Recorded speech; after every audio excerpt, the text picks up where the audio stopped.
you know many people are having trouble with deleting a frequency on their Whistler WS1010 radio? Don't worry.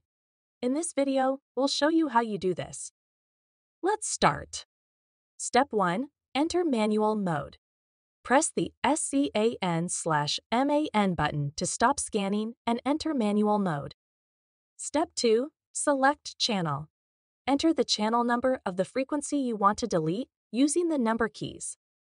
Step 3. Program channel. Press the PGM button. PGM should appear on the display. Step 4. Clear frequency. Press the 0 key followed by the ENT button. The frequency number will change to 0.0. Step 5. Repeat as needed. To clear another channel, use the number keys to enter the channel number, press PGM, and repeat the previous step.